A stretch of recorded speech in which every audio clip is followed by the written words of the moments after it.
창세기 42장 26절. 요셉의 형들은 낙 위에 곡식을 싣고 길을 떠났다. 그들이 하룻밤 묵어갈 곳에 이르렀을 때였다. 그들 중 한 명이 나귀에게 먹이를 주려고 곡식 자루를 풀었다. 그런데 웬걸, 곡식 자루의 아기 위에 돈이 들어 있었다. 그가 다른 형제들에게 말했다. 내 돈이 그대로 들어 있어. 이것 봐, 내 자루 속에 돈이 그대로 있어. 형제들은 모두 가슴이 철렁 내려앉았다. 그들은 두려워하면서 서로 수군거렸다. 어쩌자고 하나님께서는 우리에게 이런 일을 하시는 걸까? 요셉의 형들은 가나안 땅에 있는 아버지 야곱에게 돌아왔다. 그들은 아버지에게 자기들이 겪은 일을 낱낱이 이야기했다. 이집트 총리가 우리에게 엄하게 말했어요. 우리더러 자기 나라를 엿보러 온 정탐꾼이라고 몰아붙이는 거예요. 그래서 우리는 절대로 정탐꾼이 아니며 정직한 사람들이라고 말했어요. 우리는 모두 한 아버지에게서 태어난 12 형제로 우리 형제들 중 하나는 죽었고 막내는 지금 가나안 땅에 아버지와 함께 있다고 했어요. 그랬더니 이집트 총리가 당신들의 말이 사실이라면 당신 형제들 가운데 한 명을 여기에 남게 하고 나머지는 곡식을 가지고 돌아가서 집안 식구들의 기근을 면하게 하시오. 하지만 당신들의 막내 동생을 나에게 데려오시오. 그래야 당신들이 정탐꾼이 아니라는 것을 내가 믿을 수 있겠소. 그렇게 하면 당신들의 형제를 풀어주고 또 이집트 땅에서 높게 장사도 할 수 있도록 해주겠소 하고 말했어요. 형제들은 모두 각자의 자루를 쏟았다. 자루마다 돈다발이 들어 있었다. 요셉의 형들과 아버지 야곱은 모두 크게 놀라며 두려워했다. 아버지 야곱이 말했다. 너희가 내 자식들을 모두 빼앗아 가는구나. 요셉이 없어지더니 시몬도 없어졌다. 이제는 베냐민까지 앗아가려고 하는구나. 내게는 왜 이리 괴로운 일만 일어나는 거냐. 루벤이 아버지에게 말했다. 아버지, 제가 베냐민을 다시 데리고 오지 못하면 저의 2 아들을 죽이십시오. 이번 일은 제게 맡겨주세요. 제가 반드시 베냐민을 아버지께 다시 데려오겠습니다. 야곱이 말했다. 안 된다. 내 아들 베냐민을 너희와 함께 보낼 수 없다. 그 아이의 형 요셉도 죽지 않았더냐. 이제는 그 아이 혼자 남았다. 너희들과 가는 동안에 베냐민에게 좋지 않은 일이라도 생기면 난 어쩌란 말이냐. 백발이 성성한 이 애비가 슬픔을 짊어지고 무덤으로 내려가는 꼴을 보겠다고 이러는 거냐. 43장. 가나안 땅에 기근이 더욱 심해졌다. 야곱의 아들들이 이집트에서 가져온 식량도 다 떨어졌다. 야곱이 아들들에게 말했다. 다시 이집트로 가서 식량을 좀 사오너라. 유다가 아버지에게 말했다. 그 사람 이집트 총리가 막내 동생을 데려오지 않는다면 내 얼굴을 다시는 볼 수 없을 것이오. 라고 우리에게 엄하게 경고했어요. 그러니 아버지, 막내 동생을 우리와 함께 보내주세요.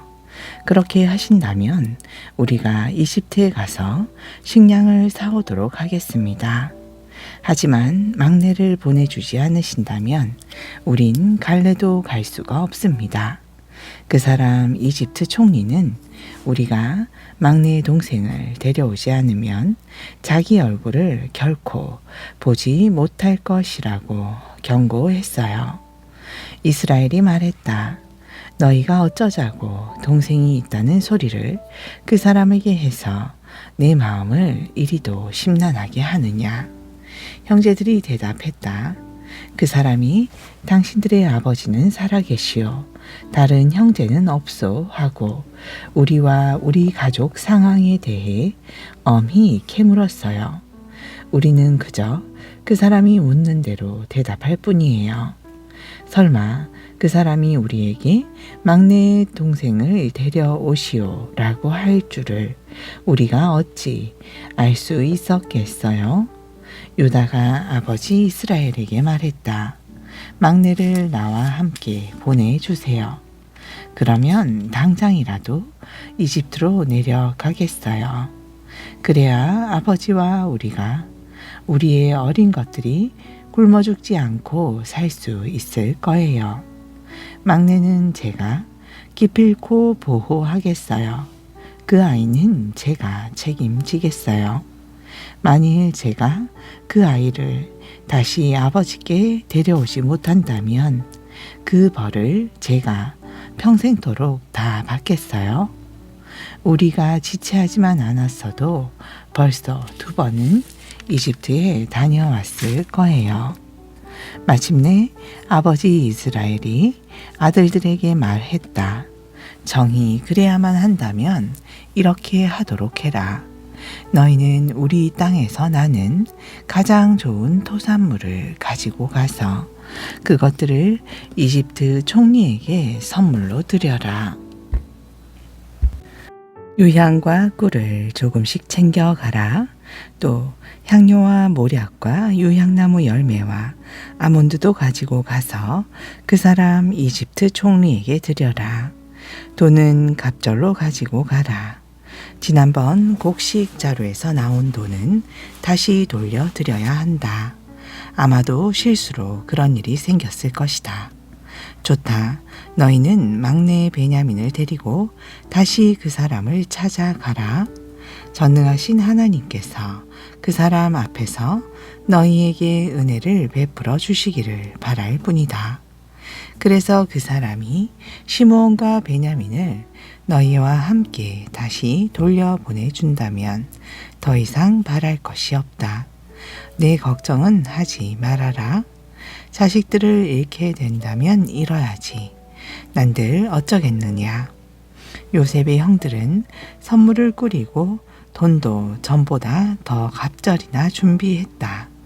그런 다음 그들 막내 베냐민을 데리고 이집트로 내려가서 요셉 앞에 섰다. 요셉은 형들과 함께 막내 베냐민이 온 것을 보고 자기 집의 관리인에게 말했다. 이 사람들을 집으로 모시고 송아지를 잡아 식사를 준비하여라. 내가 오늘 점심은 이 사람들과 함께 해야겠구나. 관리인은 요셉이 시킨 대로 그 사람들을 요셉의 집으로 안내했다. 요셉의 형제들은 요셉의 집으로 인내받아 가면서 두려운 마음이 들었다. 그들은 서로 수군거렸다. 이건 분명 지난번에 우리가 이집트에서 돌아갈 때에 자루 속에 들어있던 돈 때문이야. 그걸 빌미로 이집트 총리가 우리를 노예 삼으려고 끌고 가는 것이 확실해. 우리의 나귀도 다 빼앗아 가겠지. 요셉의 집 문 앞에 다다르자 요셉의 형제들은 요셉의 집안일을 하는 관리인에게 말했다. 날이 사실을 말하자면 우리가 전에도 곡식을 사러 온 적이 있습니다. 그런데 우리가 집으로 돌아가는 길에 어느 곳에서 하룻밤을 묵으려고 하면서 자루를 풀어보니 글쎄 자루 아귀에 우리들 각자가 곡식 값으로 지불한 돈이 고스란히 들어있는 것이 아니겠습니까? 그래서 우리가 그 돈을 이렇게 도로 가져왔습니다. 우리는 이번에 곡식을 살 돈도 따로 가지고 왔습니다. 정말이지 우리는 그때 우리 자루에 돈을 집어 넣었는지 모릅니다. 그러자 관리인이 말했다. 안심하세요. 걱정하지 않아도 됩니다. 당신들의 하나님, 당신들 조상의 하나님께서 당신들의 자루에 보물을 넣어주신 거겠지요. 나는 당신들이 낸 곡식값을 틀림없이 받았어요. 그러고서 그 관리인은 시므온을 요셉의 형제들에게 데려왔다. 관리인은 요셉의 형제들을 요셉의 집으로 데리고 들어가서 그들에게 물을 주어 발을 씻게 했다. 또 그들이 끌고 온 나귀에게도 여물을 주었다. 요셉의 형제들은 자신들이 요셉의 집에서 점심을 먹게 될 것이라는 말을 들었으므로 정오에 도착할 요셉을 기다리면서 그에게 줄 선물 꾸러미들을 잘 챙겨 놓았다. 요셉이 집으로 들어오자 요셉의 형제들은 각자 집 안으로 가지고 들어온 선물을 요셉에게 바쳤다. 그리고 엎드려 요셉에게 절을 했다. 요셉은 그들에게 그동안 잘 지냈는지를 묻고는 말했다. 당신들이 예전에 말했던 연로하신 아버지는 잘 계시오? 그분은 아직도 살아 계신가요? 요셉의 형제들이 대답했다. 예, 저희 아버님은 아직 살아 계시고 여전히 건강하십니다. 그러면서 그들은 모두 머리 숙여 다시 요셉에게 절을 했다. 요셉은 자기 친어머니에게서 난 친동생 베냐민을 보고 말했다. 이 아이가 바로 당신들이 전에 말했던 그 막내의 동생이요. 그러고는 베냐민을 향해 말했다. 얘야, 하나님께서 내게 은혜 베풀어 주시기를 빈다. 요셉은 자기 친동생을 보자 북받쳐 오르는 감정을 억누를 수 없었다. 요셉은 자기 방으로 가서 한참을 울었다. 요셉은 세수를 하고 다시 자리로 돌아왔다. 감정을 억누르면서 점심을 차려오라고 명했다. 요셉의 집에서 일하는 사람들은 요셉의 상을 따로 차렸다. 요셉의 형제들에게도 따로 상을 차려주었고 요셉의 집에서 일하는 이집트 사람들에게도 따로 상을 차려주었다. 이집트 사람들에게는 히브리 사람들과 함께 음식을 먹는 것이 금기 사항이기 때문이었다. 요셉의 형제들은 요셉 안에 자리를 잡고 앉았다. 그런데 시키는 대로 자리에 앉고 보니 맏아들부터 막내 아들까지 나이 순서대로 자리가 정해져 있었다. 형제들은 서로를 바라보며 의아해했다. 요셉은 자기 상에 놓인 것들을 형제들에게 가져다 주게 했다. 특별히 베냐민에게는 다른 형제들보다 5배나 더 많이 주었다. 요셉의 형제들은 요셉과 더불어 먹고 마시면서 즐거워했다. 44장. 요셉이 관리인에게 명했다. 저들의 자루에 저들이 가지고 갈 수 있을 만큼 식량을 가득 채워라. 그리고 저들 각자의 자루 어귀에 각자가 낸 돈을 도로 집어넣어라. 또 제일 어린 막내 동생의 자루에는 내가 늘 쓰던 은잔도 함께 집어넣어라. 물론 곡식값도 집어넣어라. 관리인은 요셉이 명한 대로 했다. 다음 날 동틀 무렵 요셉의 형제들은 나귀를 이끌고 즉시 길을 떠났다. 요셉의 형제들이 성읍에서 그리 멀리 가지도 않았을 무렵 요셉은 관리인에게 말했다. 어서 그 사람들의 뒤를 쫓아가라. 그들을 따라잡거든 그들에게 말하기를 그렇게 잘 대해 주었는데 왜 선을 악으로 갚느냐.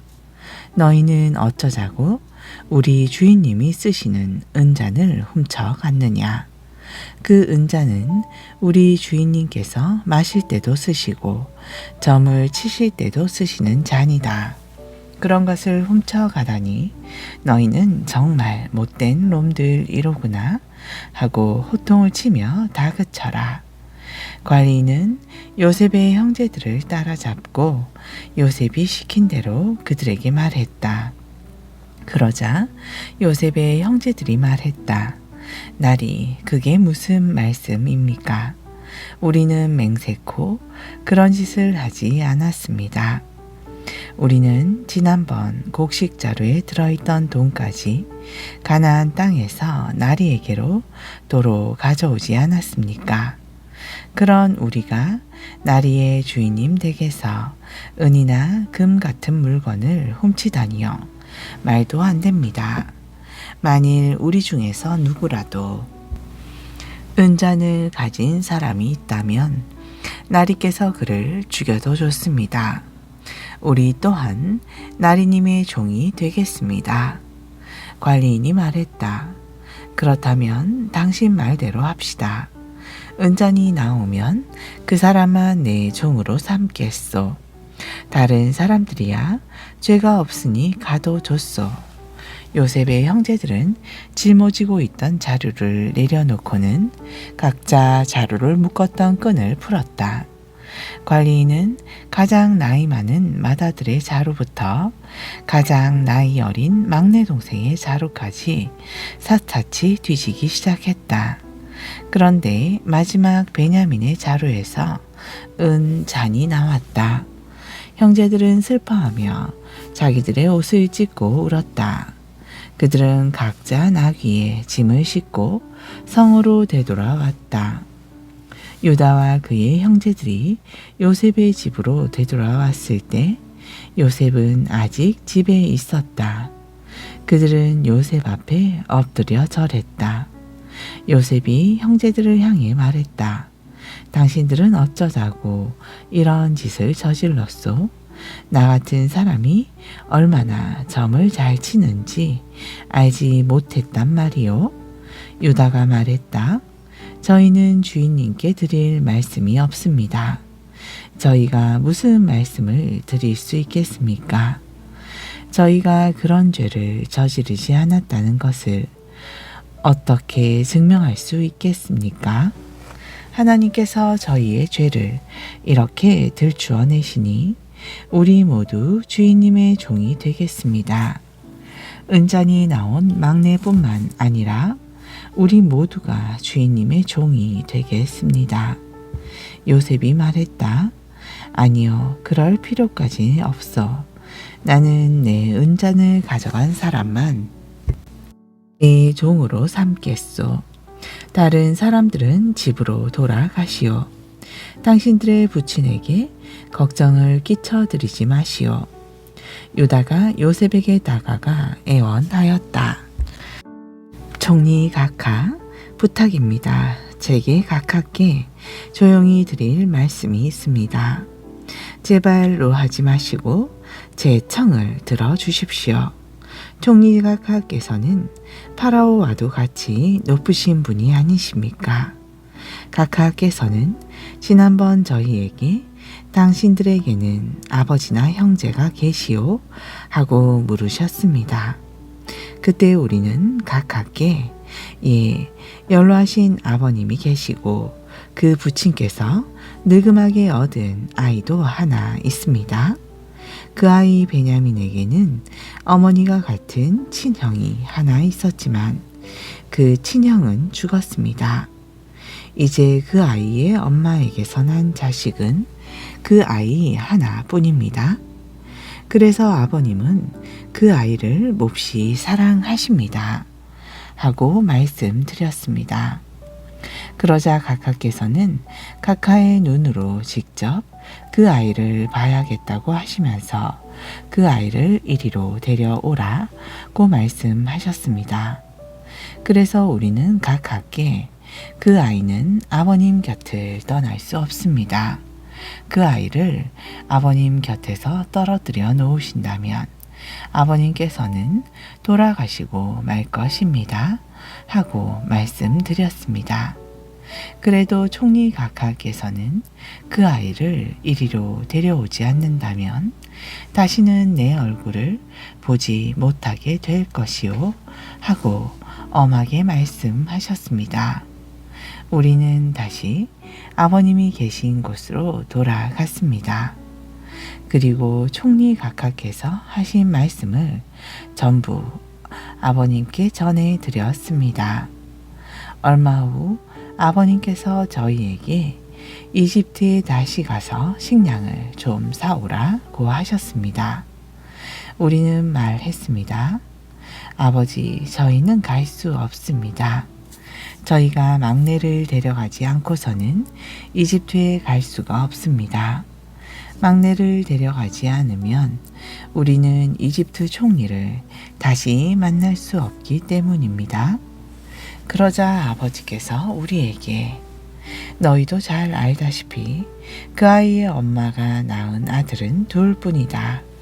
그런데 그중 한 아이는 이미 내 곁을 떠나고 없다. 나는 그 아이가 틀림없이 들짐승에게 찢겨 죽었다고 생각한다. 집에서 나간 뒤로 그 아이를 보지 못했기 때문이다. 그런데도 너희가 이번에는 하나 남은 이 아이 베냐민마저 데리고 가겠다니, 만일 이 아이에게 무슨 일이라도 생긴다면 나는 어쩌라는 말이냐. 백발이 성성한 내가 슬픔을 짊어지고 무덤으로 내려가는 꼴을 너희가 보려고 그러느냐 하고 말씀하셨습니다. 그러니 총리각하, 우리가 아버님이 계신 고향으로 돌아갈 때 그 아이 베냐민을 데려가지 않는다면 어떻게 되겠습니까? 아버님의 인생은 그 아이가 전부입니다. 그러므로 그 아이가 없다는 것을 아시게 되면 아버님은 충격을 받아 당장이라도 죽고 말 것입니다.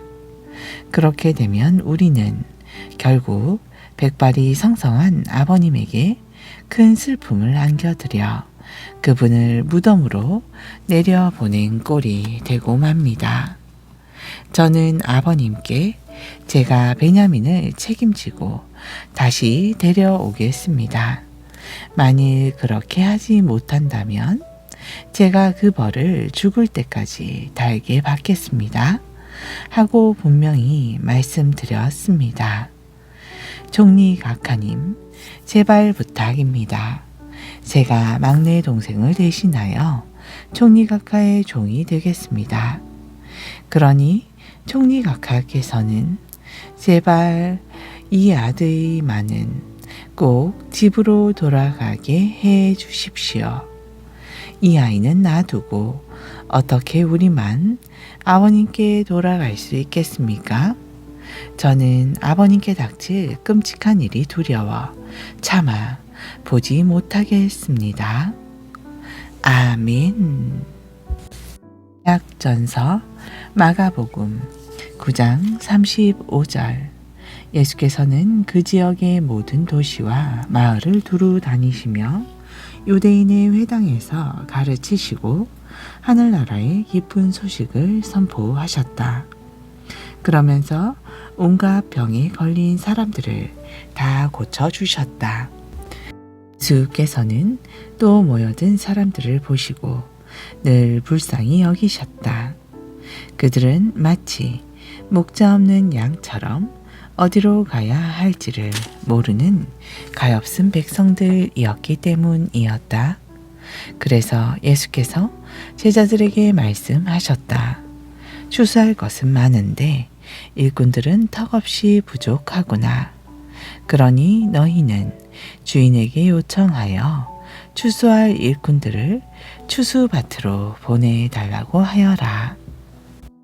10장. 예수께서는 12제자를 부르셨다.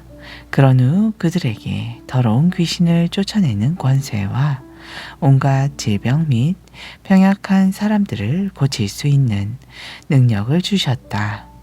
12제자의 이름은 이렇다.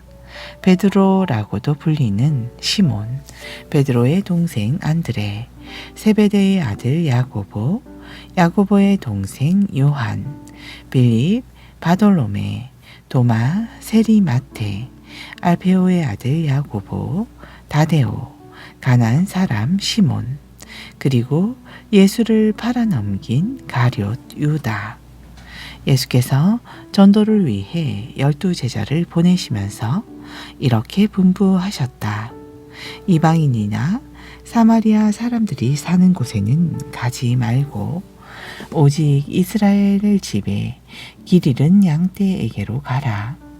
가서 그들에게 하늘나라가 가까이 이르렀다고 선포하라. 또 한 병자를 고쳐주고 죽은 자를 살리고 나병 환자를 깨끗하게 하고 귀신들을 쫓아내라.